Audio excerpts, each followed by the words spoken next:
சப்பாத்திக்கு எப்பயுமே veg kurma, empty சால்னா, தக்காளி தொக்குன்னு தான் பண்ணிகிட்ருப்பேன். எங்கள் அம்மா எப்பயுமே சப்பாத்திக்கு இந்த ஒரு குருமா தான் வைப்பாங்க. டேஸ்ட்டு சூப்பராக இருக்கும். இந்த டைம் வீட்டுக்கு போயிருக்கும்போது தான் நோட் பண்ணேன். இந்த ரெசிபி நாம் இன்னும் ட்ரை பண்ணலையே அப்படின்னு. இதை எப்புட்றா விட்டோன்னு வீட்டுக்கு வந்த அடுத்த நாளே செய்ய ஸ்டார்ட் பண்ணிட்டேன்.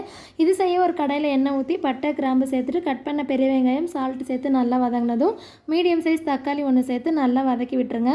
இந்த மாதிரி நல்லா எண்ணெய் பிரிகிற அளவுக்கு வதங்கினதுக்கப்புறமா மஞ்சள் தூள், மிளகாய் தூள், கரம் மசாலா, உங்களுக்கு வேணும்னா சிக்கன் மசாலா சேர்த்து மூடி போட்டு வேக வச்சுருங்க. எண்ணெய் பிரிஞ்சு வர அளவுக்கு. இதுக்கு நடுவில் ஒரு பவுலில் 2 ஸ்பூன் கடலை மாவு மட்டும் சேர்த்துருக்கேன். 2 பேருக்கு மட்டும் தான் செஞ்சுருக்கேன். அதில் தண்ணி ஊற்றி நல்லா கரைச்சி வச்சுருங்க. இப்போ தொக்குமே பார்த்திங்கன்னா நல்லா எண்ணெய் பிரிஞ்சு வந்துருச்சு.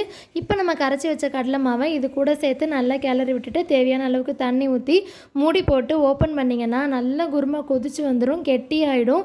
அப்புறம் என்ன, சப்பாத்தி கூட அந்த குருமாவை தொட்டு சிக்கன் 65 ஒரு பீஸ் எடுத்து சேர்த்து சாப்பிடும்போது டேஸ்ட்டு சொல்லவா வேணும், சூப்பராக இருக்கும்.